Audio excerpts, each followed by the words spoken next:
Welcome to the Eclipse classes. Here we are going to study about control of microbial growth. In this topic, we are going to discuss about methods of microbial growth control and their processes. It means how it works and their mechanism. Okay, कि कैसे कैसे वो work करेंगे. ठीक है. अब control of microbial growth क्यों करना है हमें, ये भी तो है कि हम कंट्रोल क्यों कर रहे हैं माइक्रोबियल ग्रोथ को. ठीक है. तो इसका मतलब ये है कि these growth can be harmful as they destroy building materials, cause a bad odour, discolour leather और फैब्रिक. ठीक है. अब कहीं भी देखो कि क्या होता है कि मॉइस्चर के कारण, पीएच के कारण जो हमें माइक्रो ऑर्गेनिज्म नहीं चाहिए उनका ग्रोथ हो जाता है, तो उनको हमें कंट्रोल करना है. तो इसी का हमें प्रोसेस पढ़ना है, किन किन मेथड से हम कंट्रोल को रोकेंगे. तो बेसिकली दो मेथड होगा हमारा, फिजिकल मेथड और केमिकल मेथड होगा. हम इनको डिटेल्स में पढ़ेंगे. आप देखो क्या है, control of microbial growth means to inhibit और prevent the growth of micro organism. To inhibit और प्रिवेंट, तो इनका मैकेनिज्म क्या है, टू बेसिक वेज पे ये काम करते हैं. ठीक है. अब we can kill the micro organism और we can inhibit the growth of micro organism. क्या करेंगे, कोई ऐसा केमिकल और फिजिकल एजेंट देंगे जिससे क्या होगा, माइक्रो ऑर्गेनिज्म डायरेक्ट किल हो जाएंगे, उनका हम डेथ हो जाएगा. और दूसरा क्या होगा कि हम उनके पॉपुलेशन के ग्रोथ को इनहिबिट करेंगे. ठीक है. इट मीन्स कि कोई ऐसा फिजिकल और केमिकल एजेंट देंगे जिससे उनका सेल डिवीजन रुक जाएगा और उनका पॉपुलेशन इंक्रीज नहीं होगा. तो क्या क्या हो गई, first by killing micro organism and the inhibiting the growth of micro organism. ठीक है. ये दोनों हमें याद रखना है. अब देखो यहाँ पे क्या है, कुछ टर्म्स है like bactericidal and bacteriostatic. Cidal it means, कहीं भी साइडल आता है तो देखो सुसाइडल बैग भी होता है, तो वहाँ पे क्या होता है कि वो किल करते हैं. तो यहाँ देखो क्या है कि bactericidal it refers to killing bacteria. ठीक है. और बैक्टीरियोस्टैटिक में क्या होता है, it refers to inhibiting the growth of bacterial cell. अब यहाँ पे क्या हुआ, कोई केमिकल एजेंट देंगे तो वो केमिकल एजेंट उतने ज़्यादा इफेक्टिव नहीं होंगे कि वो बैक्टीरिया को डायरेक्ट किल कर सकेंगे. ठीक है. तो ये क्या करेंगे, इनके ग्रोथ को इनहिबिट करेंगे. ठीक है. अब इनका टू बेसिक मेथड्स है, one is physical and second is chemical methods. इनको हम डिस्कस करेंगे. अब ये देखो फिजिकल एंड केमिकल मेथड्स का नाम है हमें. पहले फिजिकल मेथड्स में क्या है, हीट, रेडिएशन एंड फिल्टरेशन. ठीक है. इनको हम आगे डिस्कस करेंगे. केमिकल मेथड्स में क्या है, alcohol, aldehyde, heavy metals, halogens and dice. अब इनमें क्या होगा, केमिकल्स क्या हो सकते हैं कि हमें केमिस्ट्री से रिलेटेड होंगे, वो कुछ ऐसा सॉल्यूशन होगा या कोई हैवी मेटल्स होगा या हैलोजेंस है. हैलोजेंस क्या हो गई, गैस हो गई है. तो ये देखो, अब ये पे ऑर्गेनिक और इनऑर्गेनिक कोई भी मटेरियल यूज़ होगा केमिकल मेथड में. ठीक है. अब हम एक एक करके इनको डिस्कस करेंगे. तो देखो फिजिकल एजेंट्स में क्या है, पहला हमने क्या देखा, हीट. तो हम यहाँ हीट के बारे में पढ़ेंगे. क्या, हीट स्टेरिलाइजेशन. ठीक है. अब हीट भी क्या है, टू पार्ट में डिवाइडेड है. One is moist heat and second one is dry heat. ठीक है. One is moist heat and second one is dry heat. ये हो गई. दूसरी हो गई ड्राई हीट. अब इनका काम क्या है कि मॉइस्ट हीट और ड्राई हीट क्या करेंगे, जो माइक्रो ऑर्गेनिज्म के प्रोटीन्स हैं, प्रोटीनेज जो बॉडी हैं, उनको क्या करेंगे, डिस्ट्रॉय करेंगे. हीट से क्या हो रहा है, उनको डिस्ट्रॉय करेंगे, उनको इनएक्टिव करेंगे. तो मॉइस्ट हीट क्या करते हैं कि मॉइस्ट हीट का काम है कोगुलेशन एक वर्ड है. एंड ड्राई हीट क्या करते हैं, डीनेचुरेशन. हमें कंफ्यूज नहीं होना, D for dry heat, dry, and D for denaturation. तो अब देखो डीनेचुरेशन एंड कोगुलेशन में डिफरेंस क्या हो सकता है, कोगुलेशन एंड डीनेचुरेशन. अब कोगुलेशन किस में हो रहा है, मॉइस्ट हीट में, and denaturation is in dry heat. Okay. अब देखो कोगुलेशन में क्या होता है, coagulation is the setting of protein when heat और एसिड इज एडेड.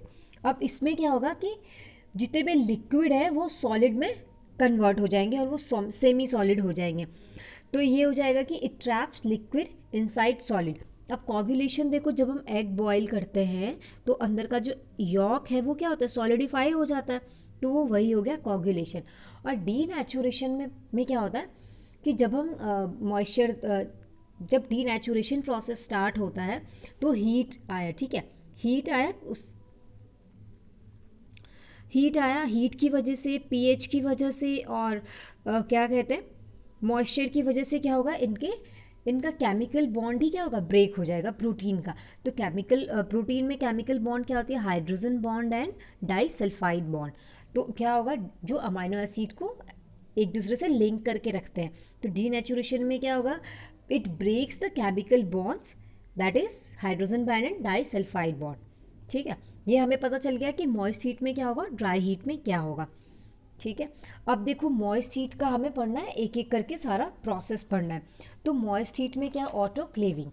ऑटोक्लेविंग क्या होता है, ऑटोक्लेविंग, ये देखो ऑटोक्लेविंग एक मशीन है, ये ऑटोक्लेविंग मशीन, ये कैसा दिख रहा है, एक चैम्बर लाइक है, ठीक है।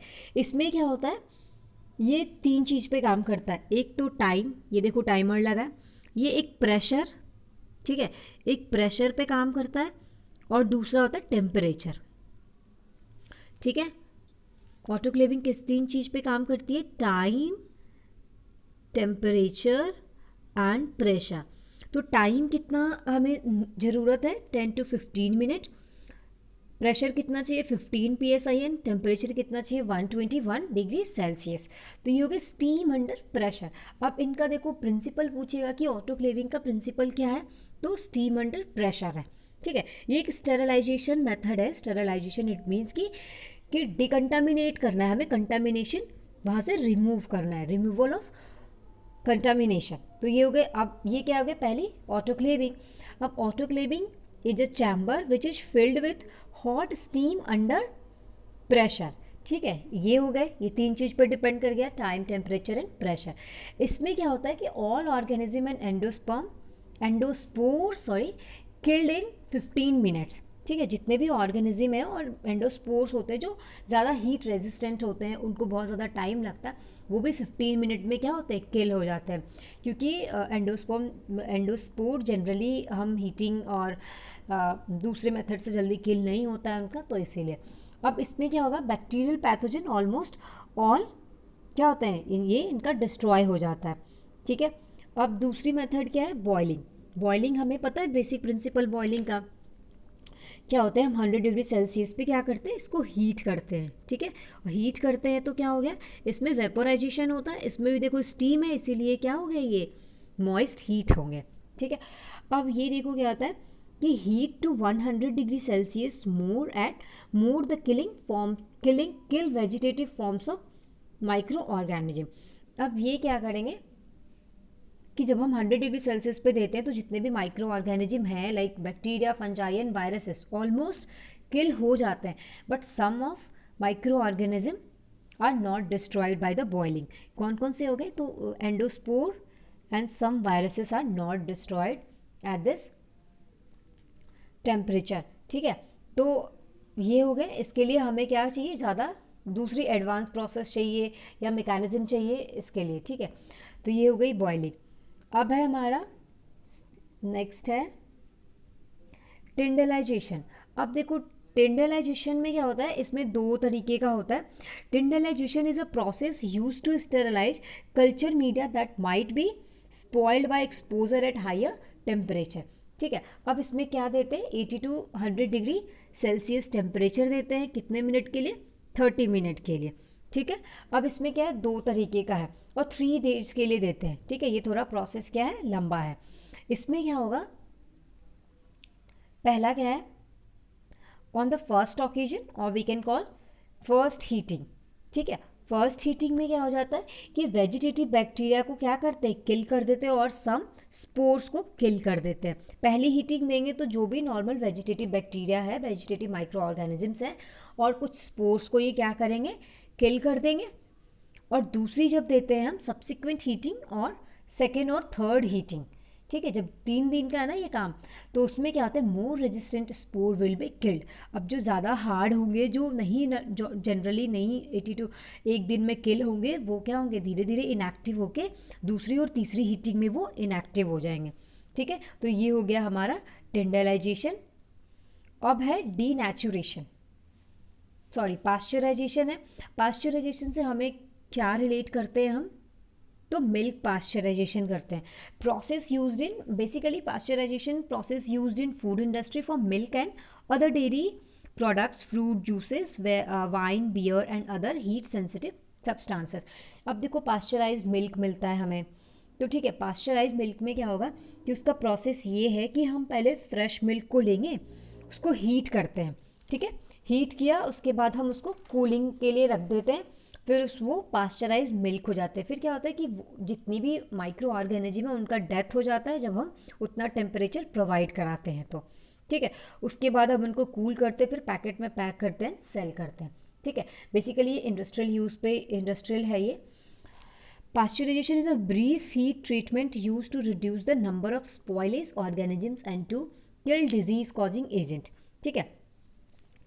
पास्चराइजेशन में क्या होगा कि उन माइक्रो ऑर्गेनिज्म को उनका किल करते हैं जो किसी फूड को, किसी लिक्विड प्रोडक्ट्स को, फूड प्रोडक्ट्स को क्या करेंगे, स्पॉइल करेंगे, और कोई जो डिजीज़ कॉजिंग एजेंट होंगी उनको किल करने के लिए हम पास्चराइजेशन यूज़ करते हैं। अब मिल्क का पास्चराइजेशन कैसे करते हैं, मिल्क का देखो, मिल्क में क्या है, ये फ्रेश मिल्क लिया, ठीक है। अब इसको क्या करेंगे, 63 डिग्री सेल्सियस पे यहाँ पे हीट करेंगे, 63 डिग्री सेल्सियस पे हीट करेंगे for the 30 minutes to kill bacteria and extend the milk usable life. अब हम पास्चराइज क्यों करते हैं, क्योंकि क्या होता है मिल्क में जो भी स्पॉइलेज माइक्रो ऑर्गेनिज्म्स है उसको किल करते हैं, ताकि उसको क्या हो, हम देखो हम जब भी कोई काउ मिल्क लेते हैं या फिर मार्केट से पास्चराइज मिल्क देते हैं, उनको हम एक दिन और 24 और 12 आवर्स ऐसे रख सकते हैं, ठीक है। क्यों, क्योंकि वो पास्चराइज्ड है, उनकी स्पॉइलेज माइक्रो ऑर्गेनिज्म उसमें नहीं प्रेजेंट है, ठीक है। और अगर हम ज़्यादा करना है हमें तो 71 डिग्री सेल्सियस देना है हमें 15 सेकेंड के लिए, ठीक है, कोई भी अगर हमें फूड प्रोडक्ट्स को पास्चराइज करना है तो। अब है हमारा ड्राई हीट। ड्राई हीट में क्या था हमारा, डीनेचुरेशन, वो क्या करेंगे, प्रोटीन को डीनेचर करेंगे, डीनेचुरेशन। तो फर्स्ट में क्या है, फ्लेमिंग, ठीक है। फ्लेमिंग में क्या होता है, जब भी हम लेबोरेटरी में वर्क करते हैं तो वहाँ क्या होता है, लूप और निडल्स लेते हैं और फ्लेम जलाते हैं, ठीक है, और उन लूप निडल्स को हम स्टेरलाइज करते हैं उस फ्लेम से, जब तक कि वो फ्लेम, ये देखो रेड नहीं हो जाता, ये रेड एपियर हो रहा है ना, तो जब तक ये रेड एपियर ना हो जाए तब तक हमें क्या करना है, हीट करना है। तो flaming used in bacteriological loop and needles. Metal को तब तक हीट करेंगे जब तक कि रेड ग्लो ना करें, ठीक है, ये देखो कर रहे हैं हम। अब है दूसरा इसका हॉट एयर ओवन। अब हॉट एयर ओवन ये है, देखो हॉट एयर ओवन भी क्या है, चैम्बर लाइक है। इसको हम जनरली यूज़ करते हैं ग्लासवेयर, जब भी हम लेबोरेटरी में वर्क करते तो हमें वर्क करने के लिए ग्लासवेयर्स, पेट्री डिशेस, पिपेट्स वगैरह, फ्लास्क वगैरह क्या करते हैं, इनको ओपन करेंगे और इनको अंदर रख देंगे, कितने मिनट के लिए, 1 to 2 आवर्स के लिए रखते हैं इसको, ठीक है, हॉट एयर ओवन में। ये क्या करते हैं, ये भी इनको 180 डिग्री सेल्सियस पे फिक्स कर दो, ये देखो 180 डिग्री सेल्सियस पे फिक्स करो उनको 1 to 2 आवर्स के लिए। फिर ये क्या करते हैं, माइक्रो ऑर्गेनिज्म को किल करेंगे और ये डिकंटामिनेट कर देते हैं। अब है इंक्रिनेशन और burning.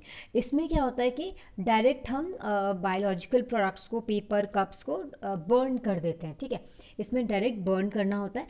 Effective way to sterilise disposal items, disposal item, ठीक है, जो हमने यूज़ किया लेबोरेटरी में उनको हमने फेंका, येलो बैग, रेड बैग, ऐसा होता है ना, ब्लू बैग, उनमें क्या क्या पेपर्स, कप्स, जो भी ग्लासवेयर्स होते हैं, तो उसमें क्या होगा, जो भी ये बायोलॉजिकल वेस्ट है उनको हम डायरेक्ट बर्न कर देंगे, ठीक है। सेकेंड वे क्या है, रेडिएशन स्टेरलाइजेशन। रेडिएशन स्टेरलाइजेशन में क्या होता है कि इसमें क्या होता है, रेडिएशन प्रोवाइड करते हैं, ठीक है, जैसे कि electromagnetic radiation, uses ultraviolet X-ray और आयोनाइजिंग रेडिएशन वगैरह है, ठीक है। तो इसमें भी क्या करते हैं, ये लोग क्या करेंगे, इनका क्या काम है, ये डायरेक्ट क्या करते हैं, डीएनए को अफेक्ट करेंगे, सेल डेथ करते हैं, ठीक है। अब इनमें देखो, there are many different kinds of radiations having anti microbial effect, anti microbial effect का मतलब ये क्या करेंगे, जो माइक्रो ऑर्गेनिज्म है उनको क्या करेंगे, किल करेंगे। Ionising radiations which include X-rays and gamma rays, ठीक है, from free radicals in the cytoplasm and free radicals damage microbial proteins and DNA. ये क्या करेंगे, प्रोटीन और डीएनए को डैमेज करेंगे, ठीक है। अब है another important form of radiation is ultraviolet radiation, UV rays, वो भी क्या करते हैं, किल करते। These radiations damage nucleic acid, ये डायरेक्ट क्या करते हैं, माइक्रो ऑर्गेनिज्म के न्यूक्लिक एसिड को डैमेज कर देते हैं, ठीक है। अब इनका साइड इफेक्ट होता है किस पे, ह्यूमन बॉडी पे। तो इनका ये कह लो साइड इफेक्ट, और we can call disadvantages of radiation sterilisation, ठीक है।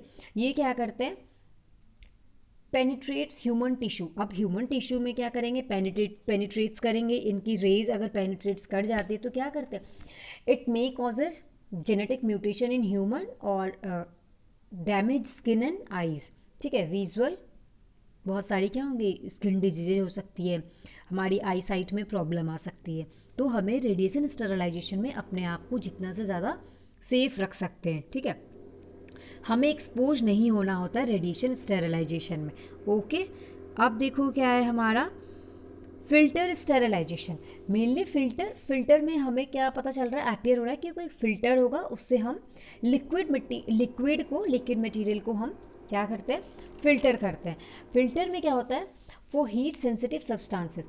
अब फिल्टर क्यों कर रहे हैं, तो जो मान लो जिन पे हम हीट नहीं दे सकते हैं, तो वो क्या होगा, फॉर हीट सेंसिटिव सब्सटेंसेस को क्या करते हैं हम, फिल्टर के थ्रू हम स्टेरिलाइजेशन कराते हैं। ये देखो क्या है, एक फिल्टर मेम्ब्रेन फिल्टर है। अब यहाँ देखो क्या है, इनको एक से यहाँ पे फिल्टर लगाया, मेम्ब्रेन फिल्टर लगाया, उसकी साइज अपनी अपनी होती है, वो पोर साइज होती है, ठीक है। यहाँ पे पोर साइज, यहाँ पे consist of pores too small for passage of micro organism. अब यहाँ क्या है, इस मेम्ब्रेन फिल्टर की इतनी छोटी छोटी होगी पोर साइज कि उससे माइक्रो ऑर्गेनिज्म पास ना हो सके। तो हम बेसिकली फिल्टर स्टेरिलाइजेशन किन के लिए यूज़ करते हैं, vaccine, enzymes, antibodies and some culture media, ठीक है। अब हम यूज़ करते हैं हेपा फिल्टर यूज़ करते हैं, ठीक है, high efficiency particulate air filters, और दूसरा होता है एक मेम्ब्रेन फिल्टर, ठीक है। ये बने होते हैं नाइट्रोसेलुलोज के बने होते हैं, ठीक है।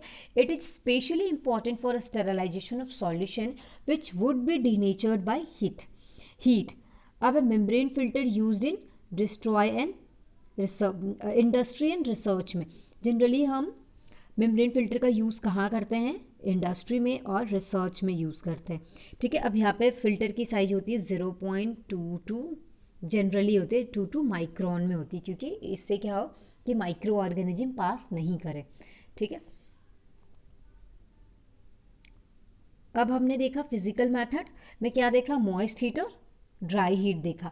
तो moist heat is much more efficient then dry heat, ये हमें याद रखना है, ठीक है। अब देखो ये किन किन चीज़ों पे माइक्रोबियल ग्रोथ डिपेंड कर रहा था, कि जितना ज़्यादा क्या होगा माइक्रो प्रेजेंट होगा उतना ज़्यादा हमें टाइम देना होगा, ठीक है। मतलब नंबर ऑफ माइक्रोब जितनी, अब हमें खुद ही पता करना है ना, कि देखो जितना ज़्यादा नंबर ऑफ माइक्रो ऑर्गेनिज्म होगा उतना ज़्यादा हमें क्या देना होगा, टाइम एक्सपोजर देना होगा उनको एलिमिनेट करने के लिए, उनकी पॉपुलेशन को कम करने के लिए हमें उतना ज़्यादा टाइम देना होगा। अब देखो जैसे कि क्या था, वेजिटेटिव और एंडोस्पोर था, ठीक है। तो एंडोस्पोर को क्या होता है, ज़्यादा टाइम लगता है और डिफ़िकल्ट होता है एंडोस्पोर को स्टेरलाइज करना, ठीक है। क्योंकि हमने देखा था कहीं कहीं एंडोस्पोर क्या हो रहे थे, बॉइलिंग से वो स्टेरलाइज नहीं हो रहे थे, ठीक है। अब यहाँ देखो क्या है, अब हम पढ़ेंगे chemical methods. A large number of chemicals such as alcohol, aldehyde, heavy metals, halogens हमने देखा था, and dyes are commonly used as antimicrobial agent, ठीक है। Alcohols like ethyl alcohol and isopropyl alcohol cause denaturation of protein and are used as an antiseptic. Chemicals में देखो जब भी हम लेबोरेटरी में वर्क करते हैं, तो जब भी हम क्या करते हैं, हम काम करने बैठे कहाँ, हॉट एयर, ये लेमिनार एयर फ्लो के पास, जब भी हम वहाँ बैठते हैं काम करने के लिए, तो सबसे पहले हमें क्या, इथाइल इथाइल अल्कोहल लेते हैं अपने हाथ को स्टेरलाइज करने के लिए, ठीक है, डिकंटामिनेट करने के लिए, तो हमने लिया, तो वो भी एक तरह का केमिकल मेथड ही है for the removal of micro organism, ठीक है। अब chemical anti microbial and radiation treatments are more effective at longer times. क्या होता है कि केमिकल मेथड्स और जो रेडिएशन है वो मोर इफेक्टिव होते हैं for the longer time. In heat treatment longer exposure compensate for the lower temperature, ठीक है। अब हीट भी दे रहे तो तुम लंबे टाइम के लिए अगर थोड़ा कम टेम्परेचर पे उनको स्टेरलाइज कर रहे तो वो भी इफेक्टिव होंगे। अब यहाँ क्या है देखो, two heavy metals mercury and silvers are used as an anti microbial agent. Mercury and silver क्या होता है, एंटी माइक्रोबियल एजेंट है। सिल्वर का यूज़ करते हैं as a silver nitrate AgNO3, मैंने भी वर्क किया है, तो इनको हमने सरफेस स्टेरलाइजेशन के लिए यूज़ करते हैं, ठीक है। जैसे कोई रिसर्च वर्क है, उसमें क्या है कि हमें किसी भी सीड को क्या करना है, हमें स्टेरलाइज कराना है, तो उनको क्या करते हैं, सरफेस स्टेरलाइजेशन देते हैं, मतलब उनकी जो भी डिकंटामिनेशन होंगी वो सिल्वर नाइट्रेट से क्या होते हैं, बहुत लेस अमाउंट में 0.01 मिलीग्राम में हम सिल्वर नाइट्रेट का यूज़ करते हैं। क्यों? क्योंकि ये अफेक्टिव होते हैं, ह्यूमन के लिए भी इफेक्टिव, अफेक्ट करेंगे ह्यूमन की बॉडी को भी, ठीक है। अब दो हैलोजेंस हैं, halogen chlorine and iodine act as oxidizing agent that react with the amino acid in protein and change the number of the protein। अब दो हैलोजन क्या काम कर रहे हैं, क्लोरीन एंड आयोडीन भी हेल्पफुल है chemical method for the sterilisation. Similarly gases like ethylene oxide, formaldehyde and beta propiolactone are use to achieve sterilisation. अब हमें ये देखना है कौन कौन सा इथाइलिन ऑक्साइड और फॉर्मल्डिहाइड, ठीक है। तो हमने यही देखा कि a large number of chemicals such as alcohols, aldehydes, heavy metals and halogens dyes are commonly used as antimicrobial agent, ठीक है। मरकरी का यूज़ किया, mercury use as mercury chloride, ठीक है। अब हम मरकरी का यूज़ करेंगे मर्क्यूरी क्लोराइड में, और सिल्वर का यूज़ करते हैं सिल्वर नाइट्रेट। इनको हम सरफेस स्टेरलाइजेशन में यूज़ करते हैं। कहाँ? तो अगर कोई सीड को हमें स्टेरलाइज कराना है तो हम सिल्वर नाइट्रेट यूज़ करते हैं इन वेरी लेस अमाउंट, ठीक है। तो ये हो गया हमारा केमिकल मेथड। अब है एंटीबायोटिक्स। अब एंटीबायोटिक्स में क्या होंगे कि एंटीबायोटिक्स में हैव अ साइडल इफेक्ट और static effect on a range of microbes. अब हमने क्या देखा था, साइडल और स्टैटिक का मतलब, साइडल में क्या हो रहा था, to direct to kill the bacteria, and static it means to inhibit और prevent the growth of micro organism, ठीक है। तो इसमें भी यही होंगे। अब यहाँ देखो क्या है कि द रेंज ऑफ बैक्टीरिया और other micro organisms that are affected by a certain antibiotics is expressed as it is spectrum of action. अब एंटीबायोटिक्स में क्या होंगे कि antibiotics are lower molecular weight antimicrobial agent, ठीक है। अब एंटीबायोटिक्स क्या करते हैं, सेकेंडरी मेटाबोलाइट्स प्रोड्यूस होता है किसके थ्रू, माइक्रो ऑर्गेनिज्म करता है, ठीक है, दैट किल और इनहिबिट द माइक्रो ऑर्गेनिज्म, ठीक है। अब हमें ये देखना है, साइडल और स्टैटिक हमें देख लिया। अब है antibiotic effective against a wide range of micro organism, a wide range of micro organism such as both gram positive and gram negative, ठीक है। अब कोई एंटीबायोटिक्स है जो ग्राम पॉजिटिव बैक्टीरिया और ग्राम नेगेटिव बैक्टीरिया दोनों को इफेक्ट करे, तो उसको बोलते हैं ब्रॉड स्पेक्ट्रम एंटीबायोटिक्स। क्या बोलते हैं, ब्रॉड स्पेक्ट्रम एंटीबायोटिक होता है। अब देखो क्या होगा, नैरो स्पेक्ट्रम में क्या होगा कि किसी if effective mainly against gram positive और gram negative bacteria but not both. अब इनमें से क्या होगा, नैरो स्पेक्ट्रम क्या होता है कि ग्राम पॉजिटिव और ग्राम नेगेटिव दोनों में से किसी एक को अगर ज़्यादा अफेक्ट कर रहे हैं तो वो क्या होंगे, नैरो स्पेक्ट्रम हो गए। If effective against a single micro organism, और ये क्या करे कि कोई एक सिंगल माइक्रो ऑर्गेनिज्म पे ये इफेक्ट कर रहे हैं तो वो लिमिटेड स्पेक्ट्रम हो गए, ठीक है, लिमिटेड स्पेक्ट्रम एंटीबायोटिक्स हो गए वो, ठीक है। अब इसमें क्या होगा कि हाँ, antibiotics molecule produced by a microbe that are subsequently modified by an organic chemist to enhance their antimicrobial properties or to render them unique for a pharmaceutical patient and described as a semi synthetic antibiotics. तो अब हमें क्या है कि बहुत सारे antibiotics होंगे, जैसे कि देखो पेनिसिलिन है, तो वो क्या करते हैं, inhibit transpeptidation peptidation enzyme involve in the cross linking. ठीक है, अब हो गए आपके जैसे कि ये प्रोटीन सिंथेसिस को इनहिबिट करेंगे। बहुत सारा एंटीबायोटिक्स होते हैं जो क्या करते हैं, सेल वॉल सिंथेसिस को इनहिबिट करेंगे। कुछ प्रोटीन्स होंगे जो प्रोटीन सिंथेसिस को इनहिबिट करेंगे। हमें पढ़ना भी है ये चीज़ कि जो सेल वॉल सिंथेसिस को इनहिबिट करें। Second is protein synthesis inhibition and the third one is nucleic acid synthesis inhibition. तो इनको भी हमें डिटेल्स में पढ़ना होता है। और कुछ एंटीबायोटिक्स होंगे जो आरएनए सिंथेसिस को क्या करते हैं, ब्लॉक कर देंगे, और कुछ होंगे जो सेल मेम्ब्रेन को डिस्ट्रक्ट करेंगे। ठीक है, तो हम एक एक एग्जांपल भी दे सकते हैं, जैसे कि सेल वॉल सिंथेसिस इनहिबिशन में पेनिसिलिन वर्क करते हैं। प्रोटीन सिंथेसिस इनहिबिशन में जैसे कि कोई नाम टेट्रासाइक्लिन, ठीक है, वो टेट्रासाइक्लिन को क्या करते हैं, इनहिबिट करते हैं। अब देखो कि कोई है जो न्यूक्लिक एसिड सिंथेसिस इनहिबिशन वाला है, तो सिप्रोफ्लॉक्सासिन होंगे। ठीक है, it inhibit the bacterial DNA gyrase. और कुछ होंगे जो आरएनए सिंथेसिस को ब्लॉक करते हैं, वो हो गए आरएनए सिंथेसिस को ब्लॉक करने वाले होंगे जैसे कि रिफाम्पिन है। ठीक है, एंड कुछ होंगे जो सेल मेम्ब्रेन डिस्ट्रप्शन करेंगे, लाइक सल्फोनामाइड्स। ठीक है, सल्फोनामाइड्स क्या करेंगे, inhibit folic acid synthesis by competition with P amino benzoic acid. तो हमने एंटीबायोटिक का भी मैकेनिज्म देखा। ठीक है, जो माइक्रो ऑर्गेनिज्म, एक तो ये हमने देख लिया, 3 मेथड देखा हमने। ठीक है, कंट्रोल ऑफ माइक्रोबियल ग्रोथ देखा हमने, कैसे कैसे हो रहा है फिजिकल, केमिकल और एंटीबायोटिक से। ठीक है,